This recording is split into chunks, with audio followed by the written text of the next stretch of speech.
ከሰይፉ ጋር አንድ ፊልም ሰርቻለሁ። ግን ያን ያህል ትውቅ ባይኖረንም ከመጣበት የህይወት ልምድ ሲታይ፣ ካለበት እድሜ ሲታይ፣ ከሰራቸው ስራዎች መልካም ስራዎች ሲታይ በዚህ መንገድ አንተን አሽሙር ይናገራል ብዬ አላስብም። ኦነስቱኝ ነው እንግዲህ የምነግርህ። በአንተና በሰይፉ ላይ በሶሻል ሚዲያ በደንብ መነጋገሪያ የሆነ ጉዳይ አለ። ሚስ አንደርስታንዲንግ ሊሆን ይችላል፣ የሀሳብ አለመረዳዳት ሊሆን ይችላል። እስቲ ስለሱም ጉዳይ የምትለን ነገር ካለ ከአንተ አንደበት መስማቱ ጥሩ ስለሆነ ከተገናኘን አይቀር ሁሉን አንስተን። ይህ ሁሉ ቢፍ እንዴት እንደጀመረ ልንገራችሁ። ይህ ሁሉ ጸብ የተነሳው በሴፍሻና በቴዳ መሃል ነበር። ግን እንዴት እንደሆነ ላስረዳችሁ፣ ልብ ብላችሁ አድምጡኝ። ድሮ ሴፍሻ ኤፍኤም አዲስ 97.1 የራሱ ፕሮግራም ነበረው፣ ለምን ይዋሻል የተባለው እና በዛ ፕሮግራም አርቲስቶች የሚለቋቸውን ሙዚቃዎች ላይ ኢንቨስቲጌሽን ያካሂድ ነበረ። ይህ ዜማ የተሰረቀ ነው፣ ይህ ግጥም የተሰረቀ እንጦጦ ዙሪያ ያለ ምድረ ጠንቋይ ጅብ አምላኪ የስርማሽ ቅጠል በጣሽ ጣዖት አምላኪ የቡና አተላቃጂ አንጀት ቆጣሪ ሟርተኛ ጂኒ ጃንጋ መተት ድግምት ዙሪያውን አዲስ አበባ ዙሪያ ጫካ ውስጥ የተቀመጠ ሟርተኛ በዚህ በጉርድሾላ ምናምን ኢትዮጵያ ብቸኛዋ ቀኝ ያልተገዛች ከባርነት ነፃ ወጣች ሀገር ብለን እንኩራራለን አይደለ? ሁላችንም ሳድሊ ይሄ በጭራሽ እውነት አይደለም። ወሬ ለማድመቅ የሚነግሩን ጎድሎ ታሪክ ነው። እውነታው ባርነት ከአክሱም ግዛት ጀምሮ እስከ አፄ ኃይለሥላሴ ድረስ የነበረ የተደበቀ ግን በጣም ሰፊ የሆነ ታሪካችን ነው። ሰላም የተከበራችሁና የተወደዳችሁ የዚህ ቻናል ቤተሰቦች እንደምን አላችሁ? ዛሬም እንግዲህ እናንተን በሚመጥኑ በተመረጡ ቪዲዮዎች ወደ እናንተ መጥቼላችኋለሁ። ከእናንተ የሚጠበቀው ቪዲዮ እንደምትወዱት ስለማልጠራጠር ላይክ አድርጋችሁ መጀመር ነው። ሐሳብ አስተያየታችሁን እንደማይምክራችሁን ኮሜንት ላይ አስቀምጡልኝ። 60,000 ሰብስክራይብ ልንገባ ውስን ሰብስክራይበሮች ነው የሚጎሉን። ይሄንን ቪዲዮ ሰብስክራይብ ሳታደርጉ እየተመለከታችሁ የምትገኙ የኔ ቤተሰቦች ካላችሁ ሰብስክራይብ በማድረግ ይሄንን ፋሚሊ መቀላቀል እንዳትረሱ። አቀራረቤ ላይና በሙሉ ቪዲዮ ላይ ደግሞ ያላችሁን ሐሳብ አስተያየት ወንድማይምክራችሁን ደግሞ ኮሜንት ላይ ጻፍ እንድታደርጉልኝ እፈልጋለሁ። አመንቱን በስፋት ሲያነጋግሩ ከነበሩት ቪዲዮዎች መካከል የቀነኒ አዱኛ አባት ሽምግልና አልፈልግም ብለው የተናገሩት ንግግር ብዙ ሰዎች እየተቀባበሉበት ነበር። ሌላው ደግሞ እንግዲህ አስደንጋጩ ነገር ትዕግስት ግርማ ከባድ የመኪና አደጋም እንግዲህ እንደተረፈች ተናግራለች። እሱን ቪዲዮ በራሷ አንደበት የምትለን ነገር ይኖራል። እነዚህንና የመሳሰሉትን ሳምንቱን በስፋት ሲያነጋግሩ የነበሩ የተመረጡ ቪዲዮዎችን አምጥቼላችኋለሁ። ወደ ቪዲዮ። ከትውልድ ወደ ትውልድ የሚተላለፍ ቅርስ። እዚህ ያለው ኑሮ ፍጹም የተለየ ነው። እርሶንና ቤተሰቦን ፈገግ የሚያደርግ አዲስ ማህበረሰብ። ልጆቹ በበቂ መጫወቻ ስፍራ ደስታቸውን ሲያገኙ፣ እርሶን በመዋኛ ቦታ ዘና ይበሉ።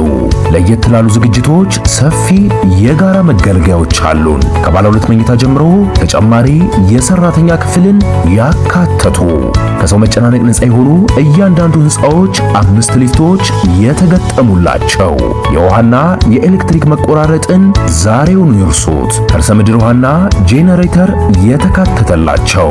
ሌላው አስደሳች ነገር የመኪና ማቆሚያ በነፃ ነው። የቤት ባለቤት መሆን ቀላል ሆነ። ከ10% ቅድመ ክፍያ ጀምሮ 40% እስኪረከቡ ድረስ በ3 ዓመት የሚከፍሉበት ቀሪውን 60% የባንክ ብድር አመቻችተን እስከ 25 ዓመት ቀስ ብለው የሚከፍሉት ከ59 ካሬ እስከ 295 ካሬ ድረስ እንዲሁም ባወጣናቸው ውስን የንግድ ቦታዎች ላይ ከ27 ካሬ ጀምሮ እስከ 150 ካሬ ድረስ በመግዛት መኖሪያውንና የሥራ ቦታውን በአንድ ቦታ ማድረግ ይችላሉ። እርስዎ ሱቆን ብቻ ይረከቡን። ገበያውን እኛ አዘጋጅተናል። ወደ ለቡ መብራት ኃይል ይምጡ። የትውልድ ቦታውን ሳይሆን የህይወት ቦታውን ዛሬውኑ በ0957 776424 ላይ ይደውሉና ቤተሰብ ይሁኑ። የመጀመሪያው ቪዲዮአችን እንግዲህ አንዲት እህታችን ኢትዮጵያ ቀኝ ግዛት ተገዝታለች ትላለች። እስኪ ከራሷ አንደበት የምትለውን እንስማና ወንድማችን ይሰጣት መልሳለ። እሱንም አብሬ አምጥቼላችኋለሁ፣ አይተን እንመለስ። ቪዲዮ በኋላ የሚጠብቀኝ ስድብ ኢትዮጵያ ብቸኛዋ ቀኝ ያልተገዛች ከባርነት ነፃ ወጣች ሀገር ብለን እንኩራራለን አይደለ? ሁላችንም ሳድሊ ይሄ በጭራሽ እውነት አይደለም። ወሬ ለማድመቅ የሚነግሩን ጎድሎ ታሪክ ነው። እውነታው ባርነት ከአክሱም ግዛት ጀምሮ እስከ አፄ ኃይለሥላሴ ድረስ የነበረ የተደበቀ ግን በጣም ሰፊ የሆነ ታሪካችን ነው። ላስረዳችሁ። ነጭ ባይገዛንም እርስ በርስ የምንገዛዛበትና ባሪያ የምንደራረግበት ሲስተም ግን ነበረን። የኢትዮጵያ ሕዝብ በአንድነት ተፋቅሮ ነው የኖረው። ቢኤስ በአንድነት ተፋቅረን ኖረን አናውቅም። ባርነት በከፍተኛ ሁኔታ የተስፋፋው ደግሞ በ9ኛው ክፍለ ዘመን ከአረቦች ጋር የነበረን የባሪያ ንግድ ሲፋፋም ነው። ሃይማኖት ደግሞ ለዚህ ትልቅ አስተዋጽኦ አድርጓል። ለምሳሌ እዚህ ጋር የምታዩት ፍትሐ ነገሥት የሚባል ቅዱስ የህግ መጽሐፍ ነው። ከኮፕቲክ ወደ ግዕዝ ተተርጉሞ ንጉሶችና ቄሶች ፍርድ የሚሰጡበት መንገድ ነበር። እዚህ መጽሐፍ ላይም ክርስቲያን የሆኑ ኢትዮጵያውያን ክርስቲያን ያልሆኑ ያሉትን ዜጎቻቸውን የመግዛትና ባሪያቸው የማድረግ ፈቃድ እንዳላቸው ይናገራል። ያው ልጅቷ የተናገረችው ነገር ውሸት አይደለም፣ እውነት ነው፣ ያለ ነው፣ የነበረ ነው፣ ሚስጥርም አልነበረም፣ የሚካድ ነገር አይደለም። የምትክዱ ሰዎችም ተረጋጉ። የትላንት የቅርብ ታሪክ ነው በዚህ ኢትዮጵያ ውስጥ በጣም የቅርብ እና ያው የተናገረችበት መንገድ ልጅቷ ነው ልክ ያለው ነው አነጋገሯ ነው እንጂ እውነት ነው ያወራችው። አሁን ስለ ልጅቷ ሳይሆን ስለ ሀሳቡና የባሪያ ንግድ ኢትዮጵያ ውስጥ በሚሰቀጥጥ ሁኔታ ነበር። በቃ የሰው ልጅ እንደ ዕቃ ይሸጣል፣ ይነገዳል። እንደ ግንደበረት ያሉ ዋና የመሸጫ ማርኬት ፕሌሶች እዚህ ቦንጋ፣ በዚህ በሐረር በኩል፣ በምጽዋ በኩል፣ በሰሜን በጎንደር በኩል የሚወጣ የሰው ልጅ እንደ ዕቃ የሚቸበቸብበት የነበረ በጣም የሚሰቀጥጥ በኬንያ በኩል የሚሸጥበት የነበረ የሚገረፍበት፣ የሚገደሉበት፣ ከዛ የወለድከው ልጅ ባሪያ የሚደረግበት የሚሰቀጥጥ ሲስተም ነበረ ለሺህ ዓመታት የቆየ። ይሄ አንዱ የታሪካችን አካል ነው፣ መደበቅም የለበትም። ይሄ ግን ማለት ያው እነዛን ሰዎች ጀጅ አርገ ምናምን አታርጉ። ሁሌ የምላችሁ ነገር የዛን ዘመን ነገር በዚህ ዘመን ጀጅ አይደረግም። እዛ ትሄዱና በዛ ዘመን ጫማ ነው ራሳችሁ የምታስገቡት። ባርነት በዛ ጊዜ ምን ነበረ ነው ዋናው ጥያቄ። የባሪያ ንግድ በዛ ስትበት በጣም ኖርማል። አሁን እናንተ ብትኖሩ ኖሮ አንደኛ ባሪያ ቸብቻቢ ናችሁ። በቃ አሁን እናንተ ጤፍ ምናምን እንደምትሸጡት ሱቅ እንደምትሸጡት ነው ባሪያ የሚሸጠው የዛኔ። ልክ ነው ልክ አይደለም ግን በዛ ሰዓት የሚደረግ ነገር ነው። ኦቶማኖች ያደርጉታል፣ ቻይኖች፣ ጃፓኖች፣ ሜክሲካኖች፣ ነጩ፣ ጥቁሩ፣ አፍሪካዊ፣ ኮንጎ ሁሉም ነገር የሚያደርገው ሁሉም ዜጋ የሚያደርገው የዓለም ሕዝብ የሚያደርገው ሲስተም ወይም ስርዓት ነበረ። በጣም ሮንግ የሆነ ማለት ነው ልክ ያልሆነ ስርዓት ነበር። አሰቃቂ ነው ኢትዮጵያ ውስጥ የነበረው እንዳለችው የሚደብር በሃይማኖትም ድጋፍ የነበረው ነው። ይህ ደግሞ የሃይማኖት አባቶችና የሃይማኖት መጽሐፎችን ነገስታቶቹን ለመሸጥ ለመነገድ እንዲመቻቸው ዓለም ላይ ያሉት እሺ ኢትዮጵያ ውስጥ ብቻ ያሉት አይደለም ዓለም ላይ ያሉት ፖለቲከኞች እንዲህ ናቸው። እሺ አሁንም እንደዛ ነው። እሺ ብዙ አትገረሙ። ባይዜ የሌላ ጊዜ የሰው ስለምታዩ ነው እንጂ አሁንም እንደዛው ነው። እሺ የሃይማኖት አባቶች መጽሐፎች ምናምን ኢንፍሉዌንስ ይደረጋሉ በመሪዎች። ይሄ ያለ ነው፣ የዓለም ታሪክ ነው፣ የኢትዮጵያ ብቻ አይደለም። ያው እርስ በራስ ስንዋጋ ነው የኖርነው፣ አንዋደድም።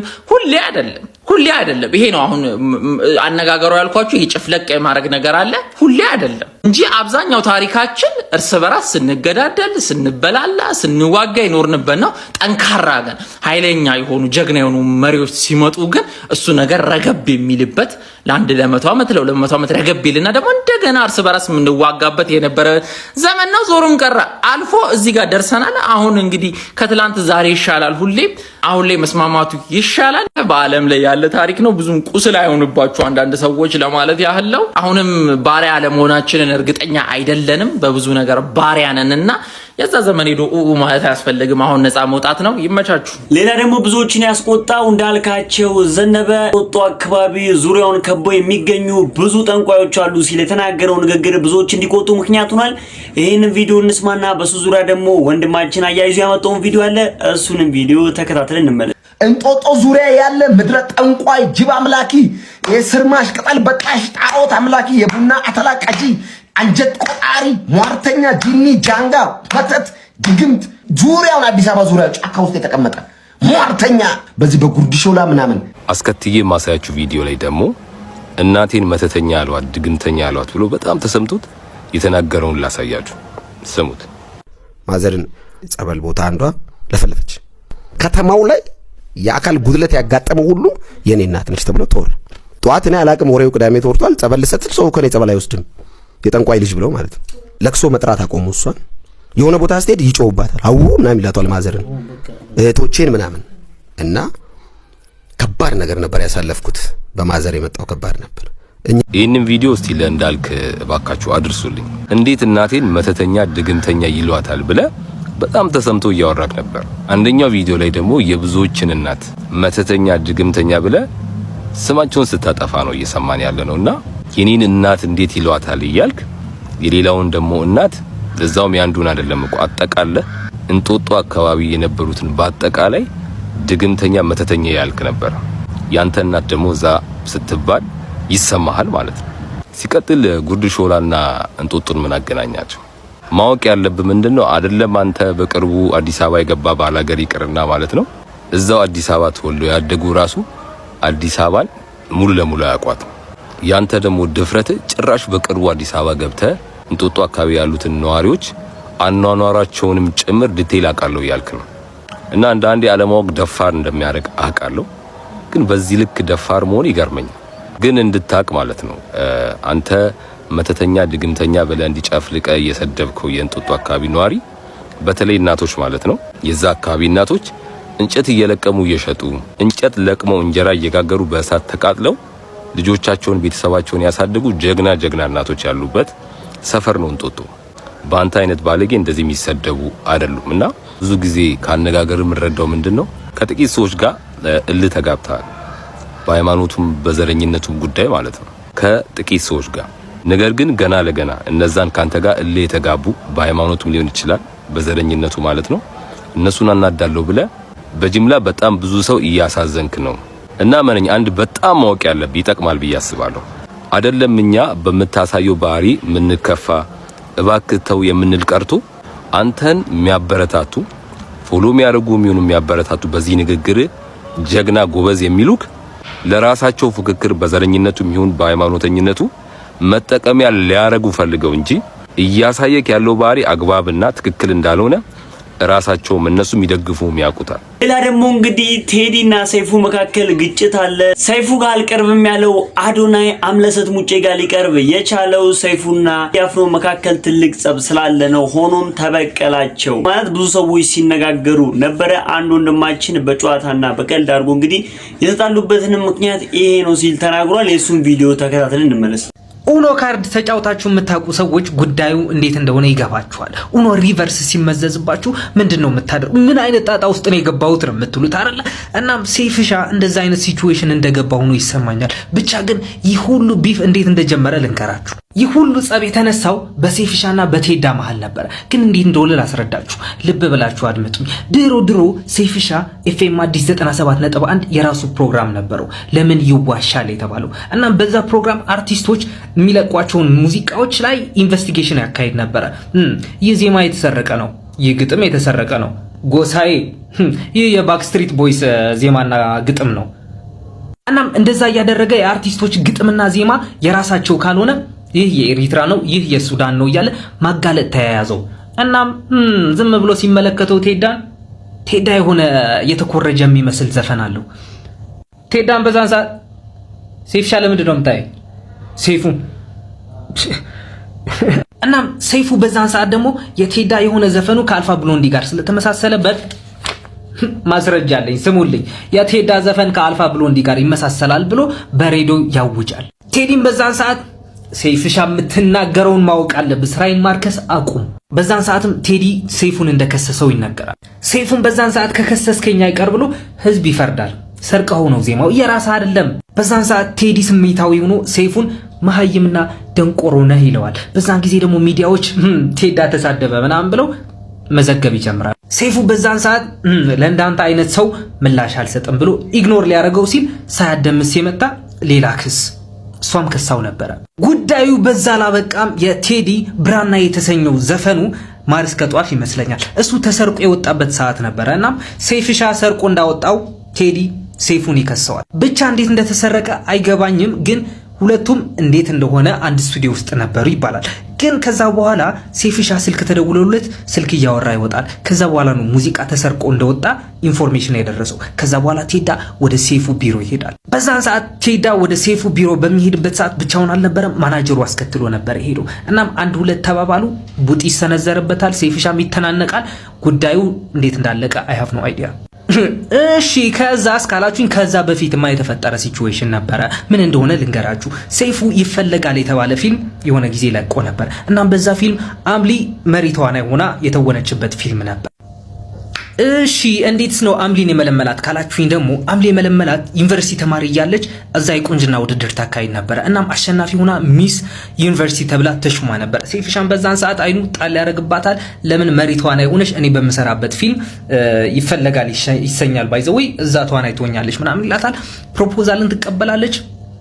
ዳይ ወደ ስራ። እናም ከፊልሙ ነጥሮ የወጣ የሆነ የሰዎች ግምት ይሁን አይሁን አያውቅም፣ ብቻ ግን ሁለቱም የፍቅር ግንኙነት ነበራቸው ይባላል ድሮ በዛን ሰዓት። እናም በመሃል ቴዲ ክሊፕ በሚሰራበት ሰዓት አምሊ ሜካፕ አርቲስት ሆና ቴዲን እንድትሰራው የስራ እድል ይመቻችላታል። ከዛ ከቴዲ ጋር ትተዋወቃለች። ከዛ በኋላ አንድ ሁለት እያሉ የፍቅር ግንኙነት ይጀምራሉ። ግን ከቴዲ በተገባችበት ሰዓትም ሰይፍሻ እየደወለ አልተውሽውም እንዴ ይሰውዬ ምናምን እያለ ያስቸግራት ነበር ይባላል። እናም እኔ እንደሚመስለኝ ከሆነ ደግሞ አምሊ ስትሪክት ሰው ነች ኦፍ ኮርስ። ግን ሴፍሻ ባደረገው ነገር ምክንያት ጠልታው ሊሆን ይችላል። አሁን ሪቬንጅ ነው የምንለውን ከአዶናይ ጋር ያደረገችው ኢንተርቪው ያካሄደችው እሱ ደግሞ እንዴት እንደተፈጠረ ልንገራችሁ። ብቻ ግን እንደምናውቀው እንደሚመስለኝም ሴፍሻ አዶናይን በጣም የሚጠላው ይመስለኛል። አይ ዶንት ኖ አመለካከትም ሊሆን ይችላል፣ የሀሳብ መጋጨትም ሊሆን ይችላል። ብቻ ግን አዶናይ ሴፉን ባገኘበት ሰዓት አዶናይ እጁ ሲዘረጋለት ሴፍሻን በዛን ሰዓት ሳይክ ምናምን ብሎት አሳፍሮት በደንብ ሰላም እንዳላለው ተናግሯል ነበር። ከዛም ሁለተኛ ቀን ተገናኝተው ስለ ዲቻ ቦይስ ሊያወራው ሲፈልግ ሴፍሻ በዛን ሰዓት አናወራም ቻው ምናምን ብሎት በደንብ ሳያወራው ኢግኖር ዘግቶት ነው። አይ ዶንት ኖ ብቻ ይለያያሉ። ከዛ በኋላ አዶናይ ምናምን ብሎ የራሱ ቪዲዮ እንደለቀቀ አይተናል አይደል? ገመናችን እኮ ከቤታችን የወጣ ቢሆን ኦር ሽታ ቢሆን ኑሮ እኮ የገማን ሰዎች እንሆን ነበረ ምናምን ብሎ አዶናይ ያወራበት ጊዜ ነበረ። እናም ከዛን ሰዓት በኋላ አምሊ አዶናይን በፖድካስቷ ጠርታ ተናግረዋለች። ባለው ሲቹዌሽን ከሆነ እንደሚመስለኝ አምሊ ሰይፉ ድሮ ያን ጊዜ ባሏን ሚስትሪት በሚያደርግበት ሰዓት የሆነ ነገር ተሰምቷት ነበረ መሰለኝ። ትዳር ከያዘች በኋላ እንደሚወራው እውነት ከሆነ እየደወለ ያስቸግራት ከነበረም በዛን ሰዓትም የሆነ ነገር በልቧ ይዛለች። ስለዚህ ዋይ ናት ቴክ ዘ ሻት። ሰይፉ ወደ እኔ ሾው መጥቶ አዶናይ ራሱን ምረጡኝ ማለት ይችላል፣ ቲክቶክ አዋርድ ማለት ነው። ግን አዶናይ እንደዛ አላደረገም። ምን እንዳደረገ ታውቃላችሁ? አልቀርብም ወደ ሰይፉ ሾው፣ እኔ ያንተን እገዛ አያስፈልገኝም ፌመስ ለመሆን ኦር በቲክቶክ አዋርድ ስለመሸለም ይላል።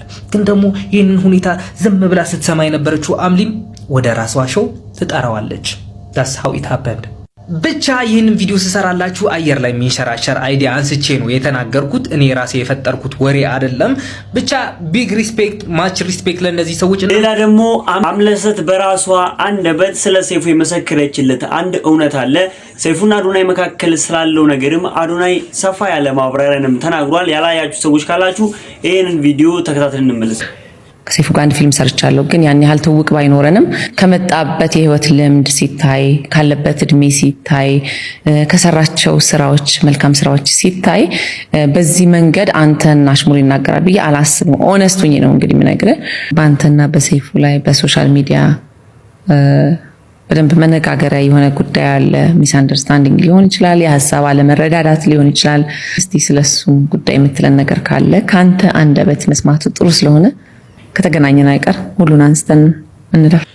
ስለ ሰይፉ ማለት ነው አንድ የሚለው ነገር ምንድነው፣ በጣም አሁን ሰዎች ሜቢ እየዋሹ ይመስላቸዋል፣ ግን አከብረዋለሁ። ሰይፉ ያደረገው ነገር የሆነ አለሳልሽ ምናምን አታክ ለማድረግ የመሰላቸው ሰዎች ስላሉ ነው። ወድሃለሁ አከብራለሁ ስለ ግን ሲሪየስሊ አከብረዋለሁ።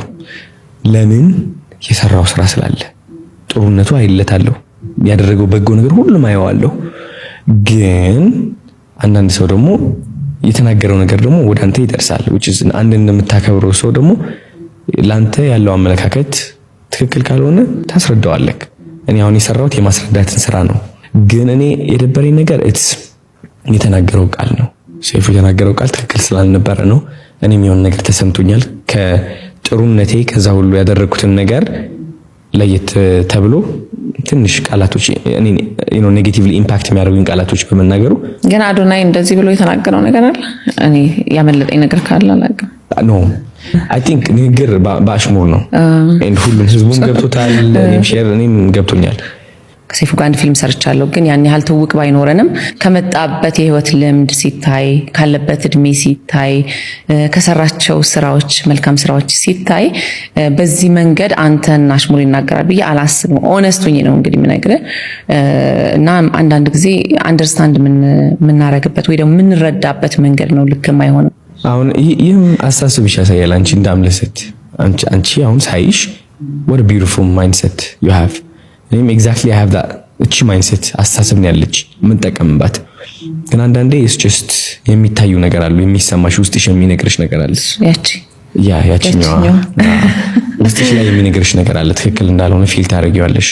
ከዛም አልፎ እንደ ህዝብ ደረጃም ፊል ሲያደርጉት ኮኔክቲቭሊ ኦልሬዲ ተዳርሷል፣ ይገባሃል፣ ትረዳዋለህ። ግን ሜቢ ኦኬ that's good ሳያስበው ለሌላም ተወርቶ ሊሆን ይችላል። አይ አፖሎጃይዝ፣ ይቅርታ በጣም ለሌላ ተወርቶ ከሆነ ፐርስፔክቲቭ ነው። ባይ ዘ ዌይ አንተን ገና የምትመጣ ልጅ እኛ እኮ ልጃችን ማለት ነው ማረዋት ገባ። በአንተ ልክ ነው። እንደውም ወረድ ብለን አሁን ባለቤቴ ሁልጊዜ ምን ይለኛል፣ ልጆችን ስታወሩ በቁመታቸው ልክ ዝቅ ብላችሁ አውራቸው ይላል። so they feel like አንተን እንደሚያወሩ ሪስፔክት እንዳደረጉ ፊል እንድታደርግና በሚገባቸውም ቋንቋ እንድታወራ ማለት ነው። እንዳንተ አይነት ደግሞ ወጣት ልጆችን እኛ እንፈልጋለን። እንደ እናት ወጣቶች ላይ የሚሰራ የሚደመጥ ልጅ መልካም ሀሳብ ይዞ የመጣ ኢንስፓየር የሚያደርግ ኮንፊደንሳቸውን የሚያመጣ ልጅ እንፈልጋለን። ምክንያቱም አልተሰራም እንደ ሀገር። እውነት ነው የምልህ የነሱ ቋንቋ አንተና አሁን እኔ አይደለሁም። ገባ የሆነ ላንጉጅ አላችሁ ከኔት የሚያደርገን ያ። አዎ ስለዚህ ድልድይ ነህ ለኛ ጀነሬሽንና ለልጆቻችን ጀነሬሽን ድልድይ ነህና ቋንቋህን እንፈልገዋለን። ያመንኩበት ነገር ያ ነገር ኢምፓክት እንዳደረገኝ ካወቅኩኝ የመናገር አቅሜም ከፍተኛ እየሆነ ነው። አሁን በስነ ስርዓት የማስረዳት የማሳወቅ አቅሜ ከፍተኛ እየሆነ ነው። በህይወቴ ቲክቶክ ላይ አንድ ሰው እንደዚህ ነብዬ ስወቅስ ይሁን እንደዛ ስል ስመልስ ታይቻላቅም። አይ ቲንክ አሁንም በዛ ነው የምቀጥልበት። ግን ከጥሩነቴ መጥፎነቴ ጎል አድርጎ ለማሳየት የሚሞክር ሰው ካለ ሪስፔክት የማደርገው ሰው ከሆነ እንዳንድ ሰው ለማስረዳት ሞክራለሁ። ሪስፔክት በሆነ መንገድ ሪስፔክት በቃ በጣም ማለት ነው። አንዳንድ ሰዎች እኮ አሉ እየሰደቡኝ የሚሉ ኢቭን ጊዜ የለኝም አላከብራቸውም። በስነ ስርዓት ጊዜ የለኝም ለመመለስም ለማየትም የሆነ ማሳልፈው ቢላክልኝ ማለት ነው። ማከብረው ሰው ከሆነ ግን ከሱ አልጠብቀው ከሆነ አስረዳዋለሁ እንጂ አልወቅሰውም ያሰውን። ከዛ በኋላ ያለው እንግዲህ እግዚአብሔር ያውቃል ነው። ከዚህ በኋላ ብዙ ድምጽ ትሆናለህ ብዬ ስለማስብ እነዚህ አይነት ነገሮችን ቀለል አድርጎ በጣም እንደ ይቅርታ የሚመስል ነገር የለም፣ እንደ መረዳትን የሚመስል ነገር የለም አይደል? በጣም ደስ ይላል። እውነትን እኮ ነው። በጣም it's just ፖዚቲቭ ነው በጣም በቃ ላይ የምን ጥላቻ ደግሞ እንግዲህ ከቲክቶከሯ ሀዩቲ ጋር አዶናይ እዚህ ሀገር ከመጣ በኋላ ከባድ ሆነ ፉክክር ውስጥ እንደገቡና የተለያዩ ሰዎች ጎራ ከፍለው በአዶናይና በዩቲናስ መካከሉ ነው የተለያዩ ሀሳብ አስተያየቶችን ሲለዋወጡና ሲጋጩበት እንደነበረ ይታወቃል። በሱም ዙሪያ አዶናይ ለየት ያለ መልእክትን አስተላልፏል። እሱንም ቪዲዮ ተከታተል እንመለስ። እዛ ደግሞ ለዚህ እንደመጣ ኮምፒቲሽን ጠበቀ ውድድር ታጭታሃል። እስቲ ስለ ውድድሩ ስላለው መንፈስ ምን ይመስላል የሚለውን ነገር ደግሞ እንየው። እንደው ስሜቱ ምን ይመስላል? በአዶናይ ስሜቱ እኔ ማቀው ልቤ እስከሚነግረኝ በእርግጠኝነት አሸናፊ ነኝ። እኔ ሁሌም አሸናፊ ነኝ ብዬ አስባለሁ። ዓለሜ ላይ የኔ ህይወት ላይ አሸናፊ ነው አዶናይ። እንደዚህ ስል የሚናደድ የሚቆጣ ሰው ካለ እንግዲህ ሶሪ የራሴ መንገድ ነው እየኖርኩ ያለሁት። አሁን ውድድር ሲባል ሰው ምንድነው የሚመስለው? አንዱን ዝቅ አድርጎ አንዱን ከፍ ማድረግ ነው የሚመስለው። ሁላችንም አሸናፊ ነን፣ አሸናፊ ብለን ካሰብን ማለት ነው። አሁን እያወዳደሩኝ ያሉት ከዩቲናስ ጋር ነው፣ እንደዚህ አድርጎ ማለት ነው። አዶናይ ያሸነፈ ማለት ዩቲ ተሸናፊ ነች ማለት አይደለም። ዩቲ አሸናፊች ማለት አዶናይ ተሸናፊ ነው ማለት አይደለም። የሚቀርብን ዓለማዊ የሆነው ነገር ነው። እዚያች መኪና ሽልማት ወይም የሆነ ብር ገባሻ። ሁላችንም አሸናፊ ነን። እምነቱ ላይ ነው ያለው። እኔ ፎከስ የማደርገው ምንድነው? እምነቷ ላይ ነው። አዶናይ አሸናፊ ነው። እሷ ላይ ፎከስ አደርጋለሁ፣ ሰራለሁ። ከዛ ውጤቱ ይታያል። ምንድነው ግን ውጤት የምትጠብቀው ውጤት አለ? አዎ አሸንፋለሁ በእርግጠኝነት። አሁን በአራት ዘርፍ ነው የታጨ ነው። ሶስቱ ላይ የመራው ነው። አይ ቲንክ ላይፍ ስታይል፣ ሞቲቬሽን አለ፣ ከዛ ጂ ፓወር አለ፣ ከዛ ደግሞ ዋናው ቲክቶከር ኦፍ ዘ ኢየር የሚል አለ። አራቱም አሸንፋለሁ። መነጋገሪያ የሆነው የትኛው ነው? ቲክቶከር ኦፍ ዘ ኢየር በጣም እሱ መነጋገሪያ ሆኗል። የሌለ አዶናይ ለምንድነው የሚያሸንፈው? አዶናይ እኮ ያድርጎ ይሄ ገባሻ። እሷን ለማሸነፍ ብለው የኔ ይሆናል አይደለ መጥፎ ካራክተር ብለው ያሰቡት ነገር አጉልቶ ለማውጣት ይሞክራሉ። እኔ እንዳሸንፍ ደግሞ የሷ መጥፎ የሚሉት ካራክተር አውጥተው አጉልተው ለማሳየት ይሞክራሉ። ይሄ መሆን የለበትም። ዩቲናስ በራሷ ስራዋ ጥሩ ነው፣ በጣም ጎበዝ ነች። እኔ እውነት ልንገርሽ ቲክቶክ ያወቅኩት በዩቲናስ ነው። ገባሽ? ቲክቶክ ከማወቄ በፊት ዩቲናስን አውቄያታለሁ። እኔም በጣም ነው እንጆይ የማረጋት። እውነት የማይካድ ነገር ነው እኮ ይሄ። እኔ እንደዚህ ማለት ደግሞ ውድቀቴን አመጣዋለሁ ማለት አይደለም። ጥሩ ነገር ማየት ችሎታህን እያሳየን ነው። ያው እሱ ሳይሆን ነው ማለት እሷ እንደዛ የማየት አቅም አላት ወይ የላትም? እሱ ከራሷ ጋር ነው። ባይ ዘ ዌይ ገነት ሲኦል እዚህም ላይ አለ። አሁንም እያለ ሲኦል ምንድነው? ከፍ ለማለት አንዱ ዝቅ ለማድረግ ስትሞክሪ ያንቺን ከፍታ ለማየት ያንዱ ዝቅታ ማየት የምትጓጊ ከሆነ ሲኦል ላይ ነሽ፣ ስቃይ ላይ ነሽ፣ ነፃነት የለውም። ግን ገነት ላይ ስትሆኚ ደግሞ ምንድነው? ሌላ ሰው ቢያሸንፍ ቢጠቀም አንቺ እንደማትጎጂ ስታቂው በቃ ላይ ነፃነት አለው፣ ሰላም አለው ከምታስቢ በላይ። ዩቲናስ አሪፍ የሰራች ሰው ነች። አክቲንጓ በጣም ነው የሚገርመው። ቲክቶክ ከማወቄ በፊት ዩቲናስን ያወቅኳት እኔ ላይክ ማነች ምንድነች ብዬ በስነ ስርዓት ነው የምልሽ። እና አልጎሪዝሙ አጠቃቀሙ የቲክቶክ ከማወቄ በፊት እሷ ነበር የምትመጣልኝ ቪዲዮ ላይ አክት እያደረገች። ይህ ደግሞ የማይካድ ነው፣ ጎበዝ ነች። ስለዚህ እሷም ካራክተር አላት፣ እኔም የራሴ ካራክተር አለኝ። ሶ ህዝቡ የሚመርጠው ኦፍ ኮርስ ኦኬ አዶናይ ያሸንፋል ብሎ ካሰበው አዶናይ ያሸንፋል ነው። ዩቲ ካሸነፈች አሸነፈች። ምን የሚመጣ የሚጎድል የሚጨመር ነገር የለም። በቃ የለም፣ ህይወት ይቀጥላል አይደል? በጥሩ መንገድ ገልጸዋል። አሁን ዩቲናስ ኢስት አፍሪካ ላይ ተመርጣለች፣ የኢስት አፍሪካ እጩ ሆናለች። እንደ ሀገር ሁላችንም እንደ ኢትዮጵያዊ መደገፍ አለብን። እኛን ወክላ ነው እየሄደች ያለችው ኢትዮጵያን። ሰው ዋይናት ለምን አናግዛትም? ለምን መቀየር የለብንም ወደ ኔጌቲቭ የሆነ ነገር። በቃ እንተጋገዝ ነው፣ በቃ ያገኘነው እናግዝ ነው። ገባሽ አይደለ? እሷም ስራዋን ይዛ ነው የወጣችው። ስራዋን የምንወድላት ከሆነ እንደ ሀገር ከኔ ጋር ሳታወዳድሩ እሷን ዝቅ ለማድረግ ኔጌቲቭ ነገር እንከን ሳታወጡ እዩት፣ ጥሩነቷን ያደረገችውን ነገር እየወጣች ነው። እንደ አንዲት ሴት ቆማ እየወከለች ነው ያለችው የሆነ ነገር። ሄድና ሰፖርት አድርጋት እንዴ! ይሄ ግዴታችን ነው ሁላችንም ማለት ነው። ሲሪየስሊ ደስ ይላል በጣም እውነት። አዎ ይሄ ምን ያሳያል መሰለህ? ሌላው ሲያሸንፍ፣ ሌላው ሲሞላለት፣ ሌላው ሲደሰት ማየት የሚያስደስተው አይነት ሰው ደግሞ ሌላ የሚሰራበት አይነት ሀሳብ ነው ብዬ አስባለሁ። ምክንያቱም ብዙዎቻችን እኛ የተሻለን የሚመስለን አንድ ሰው ዝቅ ሲል። ሌላ ደግሞ እንግዲህ ተወዳጇ የቀድሞ የአባይ ቲቪ ጋዜጠኛ የሆነችው ትዕግስት ግርማ ከባድ ከሆነ የመኪና አደጋ ተርፋለች። ከራሷ አንደበት የምትለውን ሰምተን እንመለስ። ከነ ልጆቻችን አልነበር ስላሴ መስገድ ያዙ ቃውን አባቴ ናቲ እቃችሁን ቶሎ አውርዱልኝ። ናቲ ያዝነዴው